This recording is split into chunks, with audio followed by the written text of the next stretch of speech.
Siddhartha by Hermann Hesse, Part 2, Chapter 3, Samsara. For a long time, Siddhartha had lived the life of the world without belonging to it. His senses, which he had deadened during his ardent Shamana years, were again awakened. He had tasted riches, passion, and power, but for a long time he remained a Shamana in his heart. Clever Kamala had recognized this. His life was always directed by the art of thinking, waiting, and fasting. The people of the world, the ordinary people, were still alien to him, just as he was apart from them. The years passed by. Enveloped by comfortable circumstances, Siddhartha hardly noticed their passing. He had become rich. He had long possessed a house of his own and his own servants and a garden on the outskirts of the town by the river. People liked him. They came to him if they wanted money or advice. However, with the exception of Kamala, he had no close friends. That glorious exalted awakening which he had once experienced in his youth, in the days after Gautama's preaching, after the parting from Govinda, that alert expectation, that pride of standing alone without teachers and doctrines, that eager readiness to hear the divine voice within his own heart had gradually become a memory, had passed. The holy fountainhead, which had once been near and which had once sung loudly within him, now murmured softly in the distance. However, many things which he had learned from the Shamanas, which he had learned from Gautama, from his father, from the Brahmins, he still retained for a long time. A moderate life, pleasure in thinking, hours of meditation, secret knowledge of the self, of the eternal self, that was neither body nor consciousness. Many of these he had retained, others were submerged and covered with dust. Just as the potter's wheel, once set into motion, still turns for a long time and then turns only very slowly and stops, so did the will of the ascetic, the will of thinking, the will of discrimination, still revolve for a long time in Siddhartha's soul. It still revolved, but slowly and hesitatingly, and it had nearly come to a standstill. Slowly, like moisture entering the dying tree trunk, slowly filling and rotting it, so did the world and inertia creep into Siddhartha's soul. It slowly filled his soul, made it heavy, made it tired, sent it to sleep. But on the other hand, his senses became more awakened. They learned a great deal, experienced a great deal. Siddhartha had learned how to transact business affairs, to exercise power over people, to amuse himself with women. He had learned to wear fine clothes, to command servants, to bathe in sweet-smelling waters. He had learned to eat sweet and carefully prepared foods, also fish and meat and fowl, spices and dainties, and to drink wine which made him lazy and forgetful. He had learned to play dice and chess, to watch dancers, to be carried in sedan chairs, to sleep on a soft bed, but he had always felt different from and superior to the others. He had watched them a little scornfully, with a slightly mocking disdain, with that disdain which a Shamana always feels towards the people of the world. If Kamaswami was upset, if he felt that he had been insulted, or if he was troubled with business affairs, Siddhartha had always regarded him mockingly. But slowly and imperceptibly, with the passing of the seasons, his mockery and feeling of superiority diminished. Gradually, along with his growing riches, Siddhartha himself acquired some of the characteristics of the ordinary people, some of their childishness and some of their anxiety. And yet he envied them. The more he became like them, the more he envied them. He envied them the one thing that he lacked, and that they had, the sense of importance with which they had lived their lives, the depth of their pleasures and sorrows, the anxious but sweet happiness of their continual power to love. These people were always in love with themselves, with their children, with honor or money, with plans or hope. But these he did not learn from them, these childlike pleasures and follies. He only learned the unpleasant things from them, which he despised. It happened more frequently that after a merry evening he lay late in bed the following morning and felt dull and tired. He would become annoyed and impatient when Kamaswami bored him with his worries. He would laugh too loudly when he lost at dice. His face was still more clever and intellectual than other people's, but he rarely laughed, and gradually his face assumed the expressions which are so often found among rich people. The expressions of discontent, of sickliness, of displeasure, of idleness, of lovelessness. Slowly the soul's sickness of the rich crept over him. Like a veil, like a thin mist, a weariness settled on Siddhartha. Slowly, every day, a little thicker, every month a little darker, every year a little heavier. As a new dress grows old with time, loses its bright color, becomes stained and creased, the hems frayed, and here and there weak and threadbare places, so had Siddhartha's new life, which he had begun after his parting from Govinda, become old. In the same way it lost its color and sheen with the passing of the years. Creases and stains accumulated and hidden in the depths, here and there already appearing weighted disillusionment and nausea. Siddhartha did not notice it. He only noticed that the bright and clear inward voice that had once awakened in him and had always guided him in his finest hours had become silent. The world had caught him. Pleasure, covetousness, idleness, and finally also the vice that he had always despised and scorned as the most foolish, acquisitiveness. Property, possessions, and riches had also finally trapped him. They were no longer a game and a toy. They had become a chain and a burden. Siddhartha wandered along a strange twisted path of this last and most base declivity through the game of dice. Since the time he had stopped being a shamana in his heart, Siddhartha began to play dice for money and jewels with increasing fervor, a game in which he had previously smilingly and indulgently taken part as a custom of the ordinary people. He was a formidable player. Few dared play with him, for his stakes were so high and reckless. He played the game as a result of a heartfelt need. He derived a passionate pleasure through the gambling away and squandering of wretched money. In no other way could he show more clearly and mockingly his contempt for riches, the false deity of businessmen. So he staked high and unsparingly, hating himself, mocking himself. He won thousands, he threw thousands away, lost money, lost jewels, lost a country house, won again, lost again. He loved that anxiety, that terrible and oppressive anxiety which he experienced during the game of dice, during the suspense of high stakes. He loved this feeling and continually sought to renew it, to increase it, to stimulate it, for in this feeling alone did he experience some kind of happiness, some kind of excitement, some heightened living in the midst of the satiated, tepid, insipid existence. And after every great loss he devoted himself to the procurement of new riches, went eagerly after business and pressed his debtors for payment, for he wanted to play again, he wanted to squander again, he wanted to show his contempt for riches again.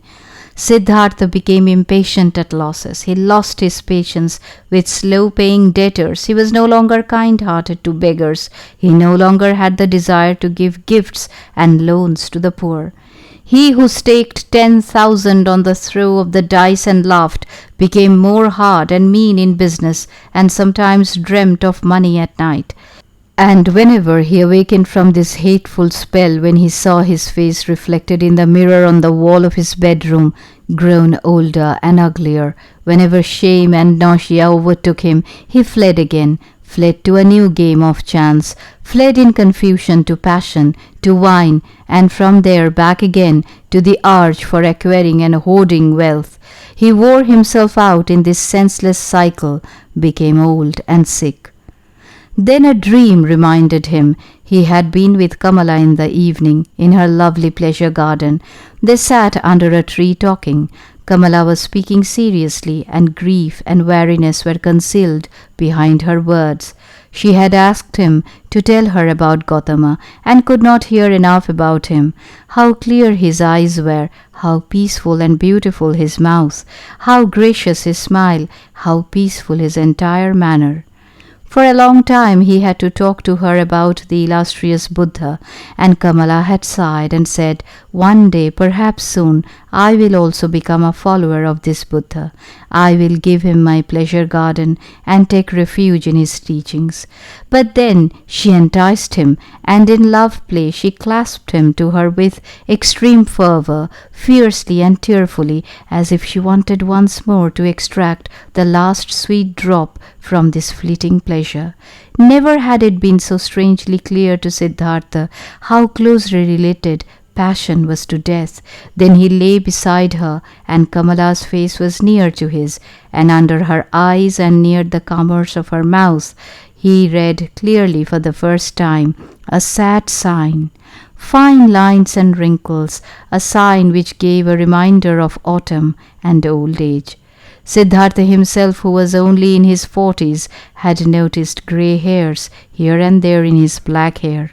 Weariness was written on Kamala's beautiful face, weariness from continuing along a path which had no joyous goal, weariness and incipient old age, and concealed and not yet mentioned, perhaps a not yet conscious fear, fear of the autumn of life, fear of old age, fear of death. Sighing, he took leave of her, his heart full of misery and secret fear.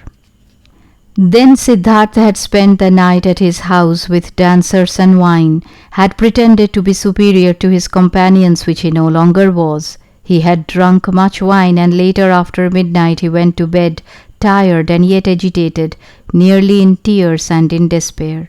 In vain did he try to sleep. His heart was so full of misery, he felt he could no longer endure it.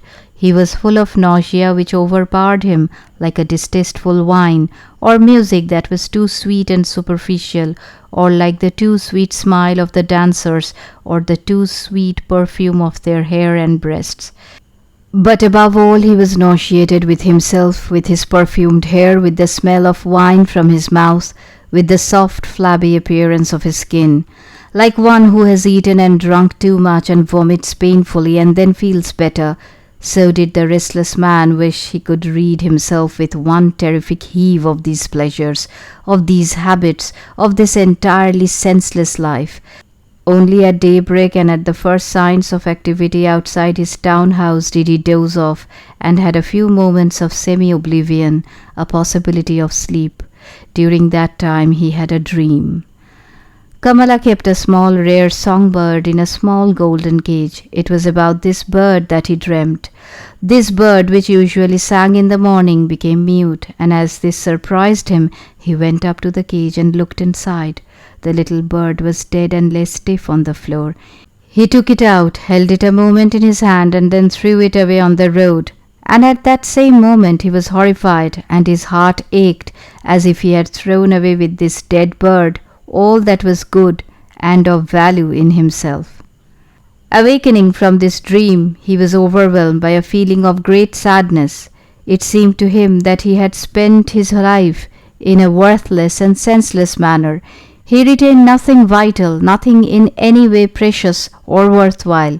He stood alone like a shipwrecked man on the shore. Sadly, Siddhartha went to a pleasure garden that belonged to him, closed the gates, sat under a mango tree, and felt horror and death in his heart.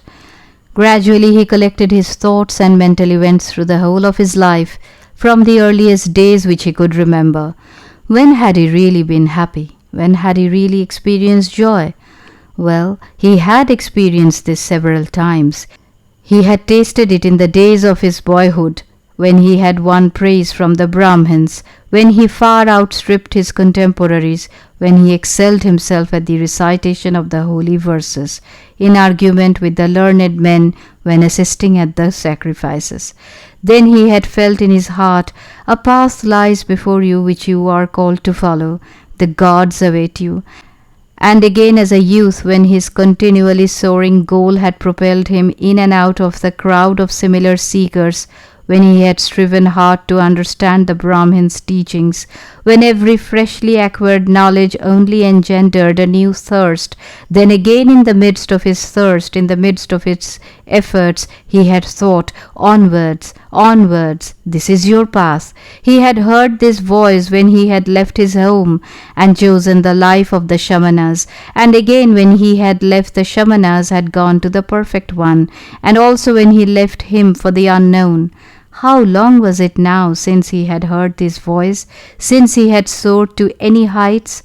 How flat and desolate his path had been, how many long years he had spent without any lofty goal, without any thirst, without any exaltation, content with small pleasures, and yet never really satisfied. Without knowing it, he had endeavored and longed all these years to be like all these other people, like these children, and yet his life had been much more wretched and poorer than theirs, for their aims were not his, nor their sorrows his. This whole world of the Kamaswami people had only been a game to him, a dance, a comedy, which one watches. Only Kamala was dear to him, had been of value to him, but was she still? Did he still need her? And did she still need him? Were they not playing a game without an end? Was it necessary to live for it? No. This game was called samsara, a game for children, a game which was perhaps enjoyable played once, twice, 10 times, but was it worth playing continually? Then Siddhartha knew that the game was finished, that he could play it no longer. A shudder passed through his body. He felt as if something had died. He sat all that day under the mango tree thinking of his father, thinking of Govinda, thinking of Gautama. Had he left all these in order to become a Kamaswami? He sat there till night fell. When he looked up and saw the stars, he thought, I am sitting here under my mango tree in my pleasure garden. He smiled a little.